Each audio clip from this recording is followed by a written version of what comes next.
My name's Andy Trigg. I'm 25 years old. I'm a keen runner and have been for many years. Okay, I'm no Slim Jim, but I'm fairly fit, and other than the odd pint and pizza, I'm reasonably healthy too. But to think there's a condition which means I could drop down dead at any minute is an extremely scary thought. In fact, it can kill anybody. Known medically as sudden arrhythmic death syndrome or sudden cardiac death, the condition kills around 12 young people across the UK each week. When electrical signals to the heart fail, the heart simply stops, and without immediate first aid, the chances are the person will die.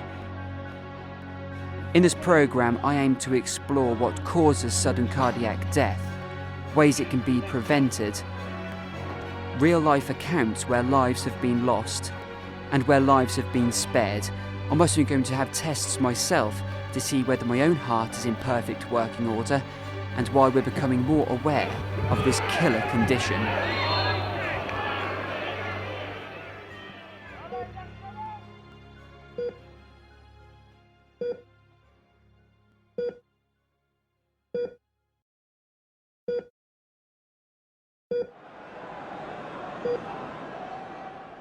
March the 17th, 2012, Tottenham Hotspur were hosting the FA Cup quarter-final to visitors Bolton at White Hart Lane.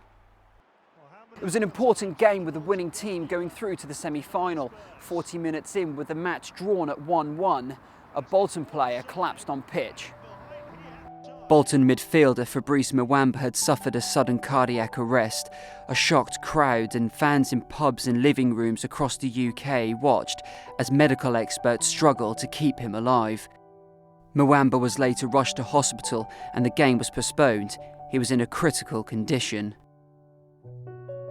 Fans and teammates across the world sent messages and tributes as everyone hoped and prayed for this young man's recovery. Muamba's collapse had shocked everybody, but he was young, healthy, and immensely fit. And miraculously, he survived.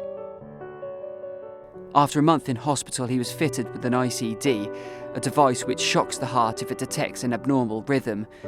Muamba almost became a victim of sudden arrhythmic death syndrome, nearly one of the 12 young people who die of this condition every week, but live on TV, in the middle of the pitch. Muamba announced his retirement from professional football in September the same year. He also made an emotional return to White Hart Lane, but this time as a spectator. It was later revealed that his heart had stopped for 78 minutes. Medics had used defibrillator machines to bring him back to life. He believed it was an act of God. But how did he survive? And could this shockingly random attack happen to anyone?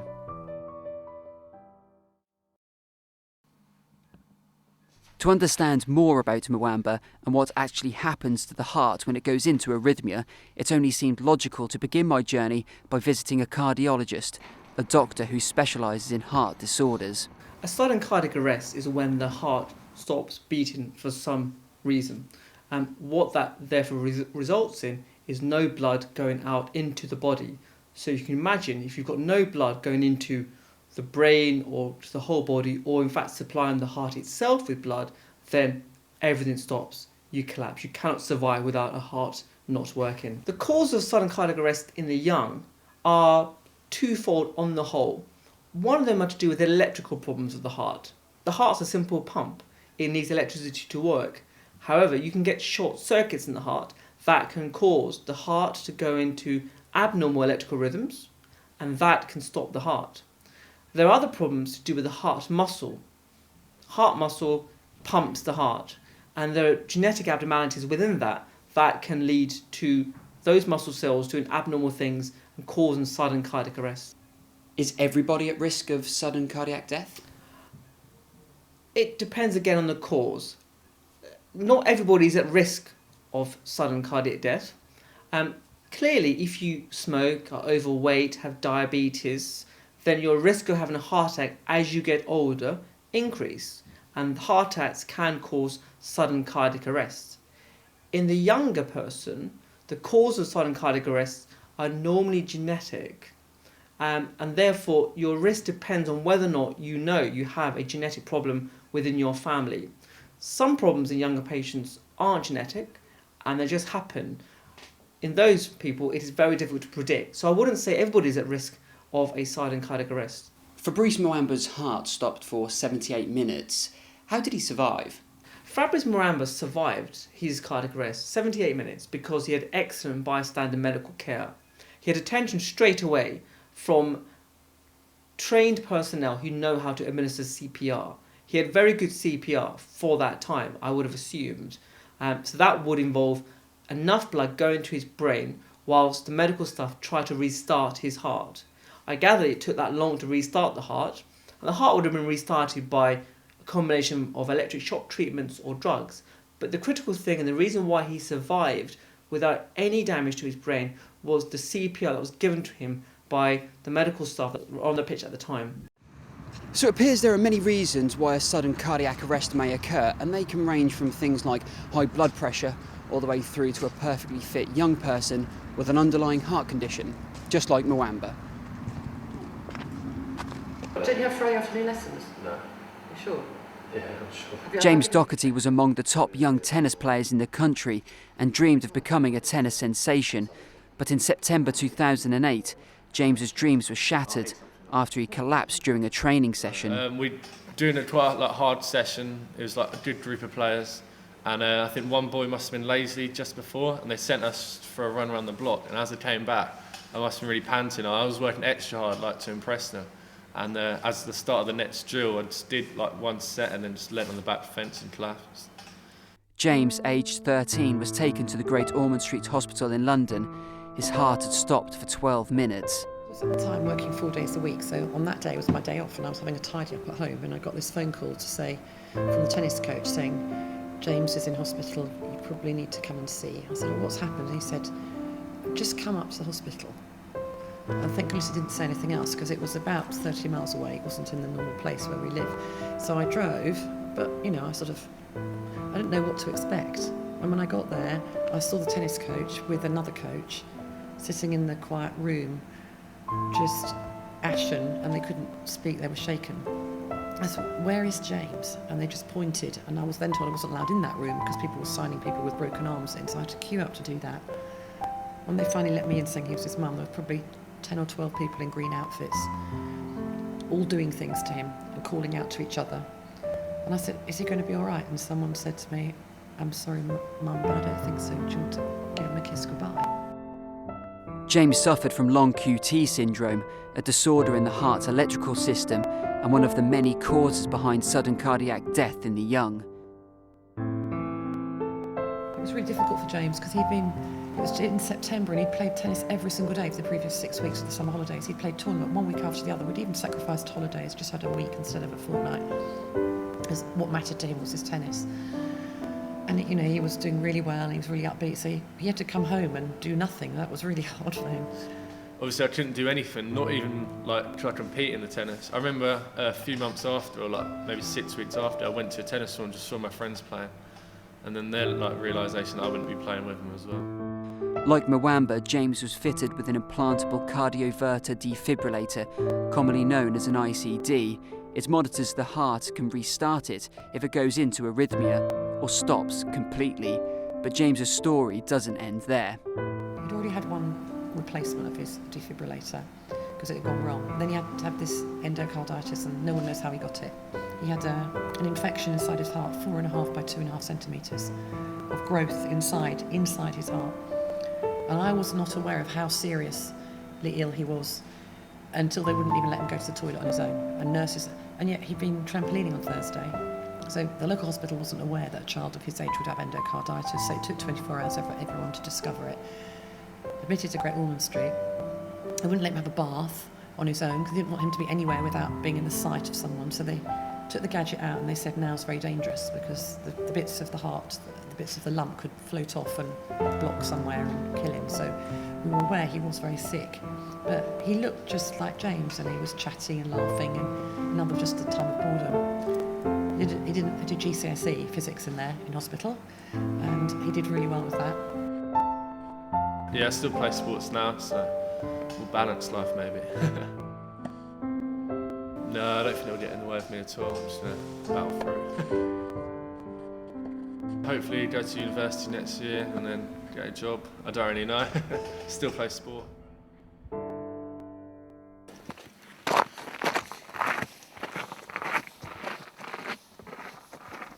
Similar to Muamba, James's story shows the only way to survive a sudden cardiac arrest is through defibrillation. That means being within 5 to 10 minutes away from a defibrillator machine, and more importantly, somebody who knows how to use one.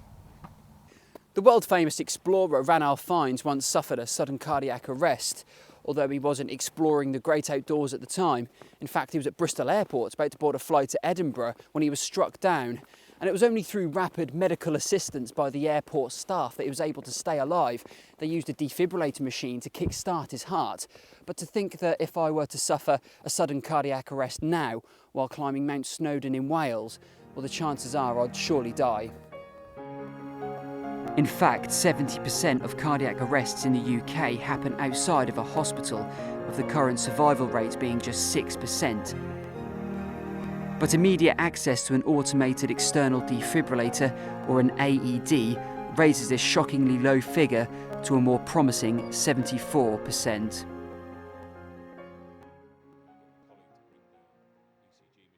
The speed and knowledge of a paramedic is vital when dealing with a victim of sudden cardiac arrest. The quicker a victim is dealt with, the better chance they have of survival. Paramedics are more often than not the first people on scene. If, say, it's someone who's laying on the street, we get there, and the first thing I do when I get out is I grab my resus bag, I get my colleague to bring the ECG machine or the AED, whatever's handy, go down, and the first thing I say is determine whether they're conscious or not. So I'll speak to them. If I get no reply, I then give them a little shake. If there's no response, I get straight down and start doing CPR. How important is it that you get there quick? Quick. 3 minutes is, depending which medical book you look at, they say 3 minutes of oxygen you've got before your brain is starved of oxygen. So the quicker we can get there, the better. Ideally, if someone's doing CPR before we get there, then that person's chances of survival are greatly increased. Unless you've got an ambulance on every street corner, you're not going to get there within 3 minutes. And what kind of a condition is the patient in? Are they unconscious? Are they sort of on the floor fitting, or? If it's come through as a cardiac arrest, then they're unconscious and there's no signs of life. So there'll be no pulse, there'll be no breathing signs, and they could be blue, what we call cyanose, which means they're blue around the lips, tips of their ears are all blue, and just no signs of life at all. And so what kind of equipment do you carry on the ambulance to deal with cardiac arrest patients? We carry an AED, automatic defib, which, as you know, is in schools, airports, that sort of thing. We have one of those. I have a resus bag which has got all the drugs in it as well, adrenaline for whatever we need to restart the heart. And also we'll take in the Zoll, which is a ECG machine, which we can then wire them up and we can get a trace of the heart. And as we've learned so far, sometimes people go into sudden cardiac arrest because of an undiagnosed heart condition. What kind of equipment do you have on the ambulance which can actually detect heart problems? We've got a Zoll machine, which is an ECG machine, which we wire them up, and that can show a trace of the heart, and then obviously you can read what's on there. I'll show you if you like, and I'll do an ECG on you if you fancy it. Okay, yeah, okay, fantastic. Every ambulance in the UK is fully kitted out with life-saving equipment to deal with a sudden cardiac arrest victim.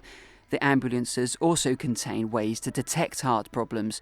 So when Ivor offered me the chance to have an electrocardiogram or an ECG myself, I couldn't refuse. This could ultimately save my life if, like James, I had an undiagnosed heart condition as well. Look at this for you.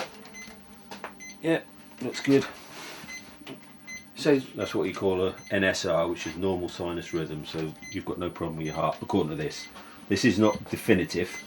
If you're still getting chest pain, palpitations, that sort of thing, then you obviously go and see your doctor, blood tests. But nothing is showing up on there. If you're having a heart attack, I would see different variants in some of these leads. Obviously my training shows that, yeah, I know that's not normal. You'll be at the hospital. So treated on the way. As far as it goes, this resembles a healthy heart. Yes, yeah. Brilliant. Well, that's almost a relief. Yep. As easy as that. Alright. Can I keep that as a souvenir? Yeah. That is what you got. Fantastic.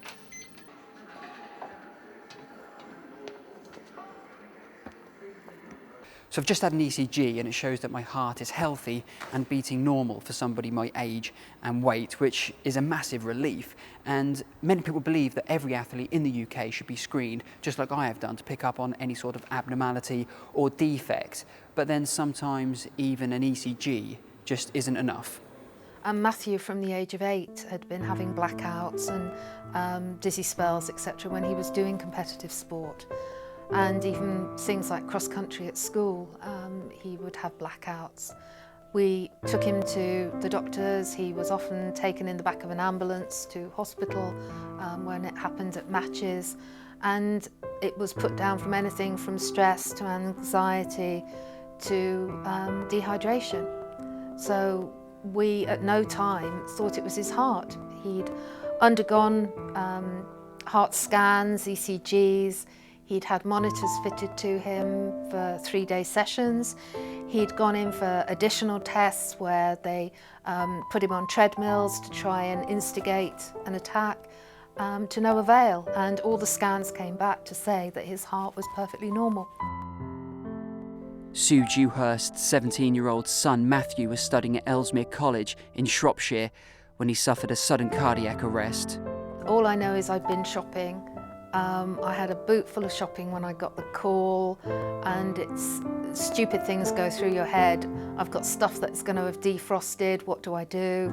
I think the scare was, to be honest, this has happened before. So our retort to sister when she called us from college was to say, just give him something to drink, he'll come round.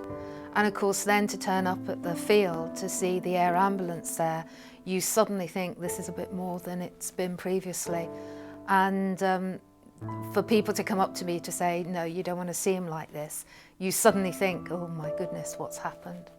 And he'd been down for an hour and they just couldn't bring him back. Yeah.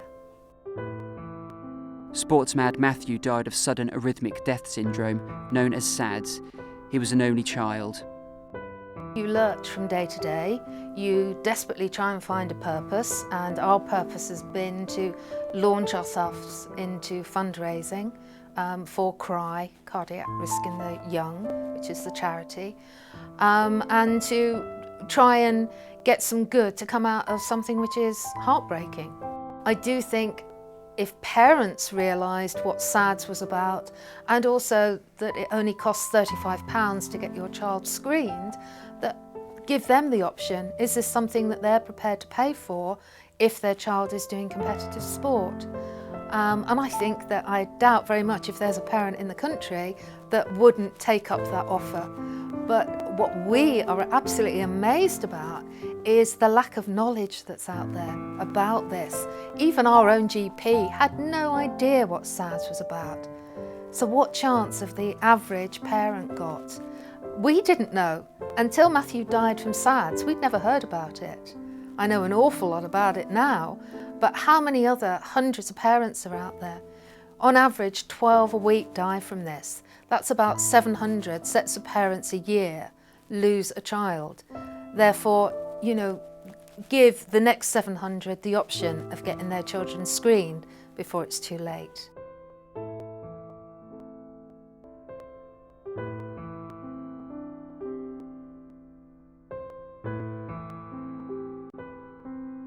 Matthew's college now has 3 defibrillator machines.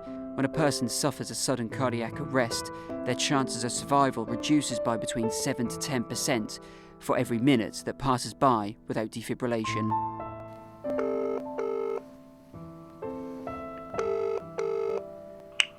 Good afternoon. Hiya, do you have a defibrillator machine at the academy, please? No, we don't.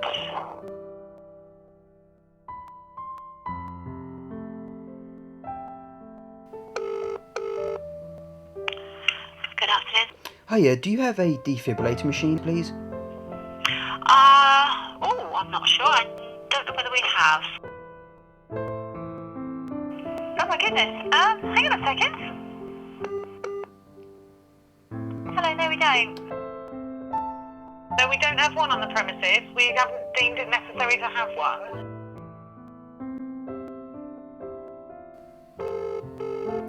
Good afternoon. Hiya, do you have a defibrillator machine at the college, please? No, we don't at present. Okay, thanks, bye.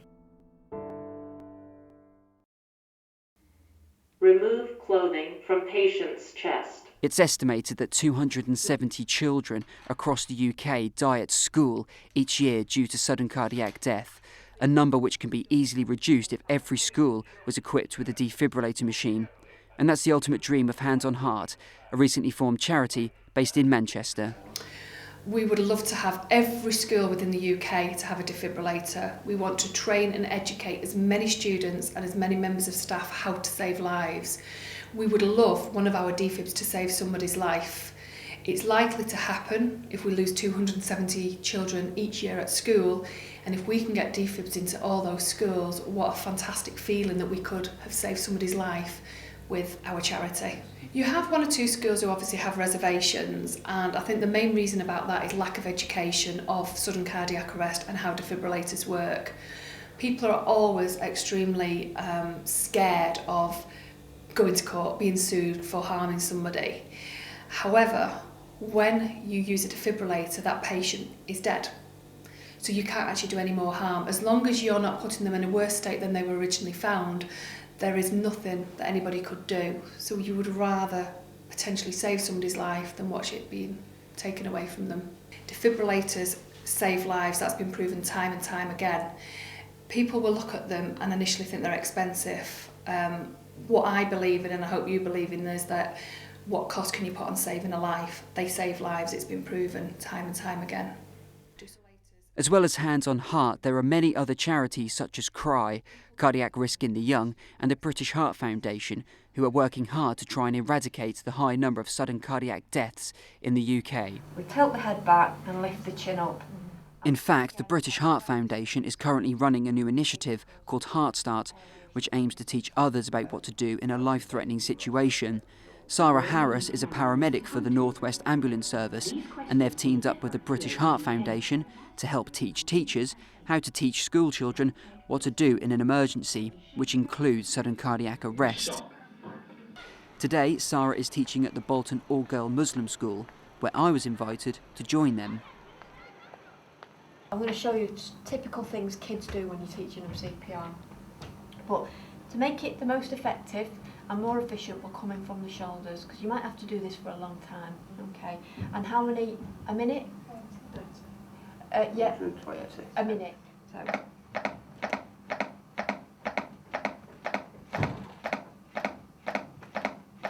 Just keep going.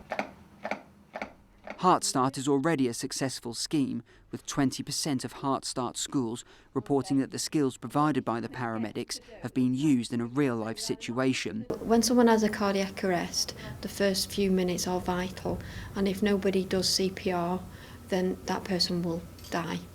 Every school child should leave school in junior and high school having done this programme or a programme, similar programme, and learning basic skills. To me, they're life skills, and everybody should learn them. So what difficulties do you often face when teaching teachers and children? The confidence is a big one, is getting people to have a go. Often it might be a stranger or it might be somebody they know, so we have to get their confidence to have a go. And people don't understand the concept of what a cardiac arrest is and that they can't actually make them any worse. And there's, like today, there's cultural differences as well we need to consider. This is a Muslim school, so we've talked about the use of alcohol wipes or exposing a woman's chest or a male responder touching a female, etc. So those are the things that we've discussed today. The work carried out by charities like Hands on Heart and the British Heart Foundation is invaluable and helps to give a young person suffering a sudden cardiac arrest a better chance of survival. But what I want to know is, should this really be something that charities should have to campaign for? Shouldn't the lives of 12 young people in the UK feature higher on the government's agenda? And why isn't it law that every school and public place is kitted out with a defibrillator machine? I went to meet my local MP to ask why. Hi, Andy, good to see you. Peter Aldous, thanks ever so much for your time. Before we get started, I just want to fire a few statistics your way. 12 young people, that's under the age of 35, die of sudden cardiac death each week. And this year, around 270 children will die in British schools because of sudden cardiac death. What do you make of those statistics? Well, they very much bring it home that this is an issue, and perhaps the statistics you just quoted to me might actually be a bit of an underestimate, because very often you don't do the post-mortems if someone does die very sudden to actually establish what the issue, what the problem was, and it could well be an underestimate, and it's something that government should be aware of. Just recently I spoke to a local college who said that they would get a defibrillator machine in the college if they felt it was necessary. What's necessary? Is that when a child dies of sudden cardiac death? I think to be fair, there are more defibrillators in communities than there used to be. Well, I mean, a defibrillator machine, as you know, is a life-saving piece of equipment. Is the fact that defibrillators aren't in every school, is that solely financial? I would have thought I would have thought that is an issue, yes. One of the things that the government have moved towards is academies, to schools being in charge of their own budgets, and therefore they are going to look very closely at those type of issues. I mean, and regardless of sudden cardiac death, sudden cardiac arrests kill more people in the UK each year than lung and breast cancer. Was this on the manifesto at all? The situation, I don't think that any of the political parties' manifestos delved down and burrowed down into this degree of the problems. So, as a coalition government, what more do you think we can do to reduce the amount of sudden cardiac deaths in the UK, especially amongst the young, each year?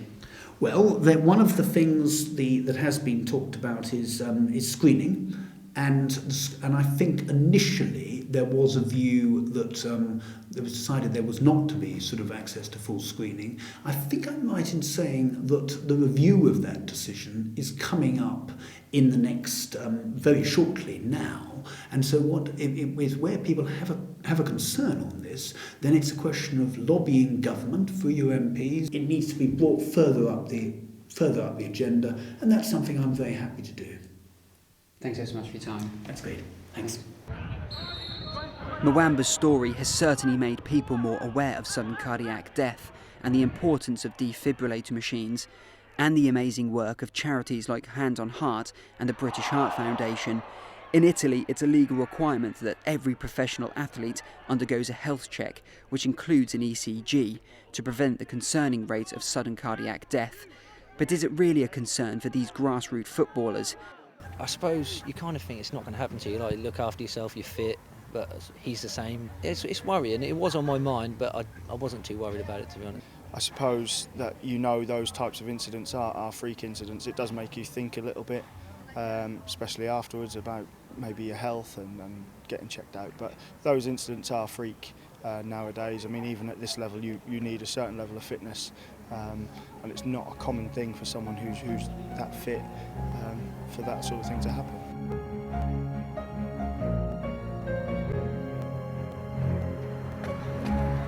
Although the number of sudden cardiac deaths in the UK may decrease with the rise of defibrillator machines and the attention Muamba's story brought, but without a robust system in place, which means there are laws that every school in the UK has a defibrillator machine and every athlete, young or old, are tested for heart defects, then 12 families across the UK each week will lose a loved one to sudden cardiac death.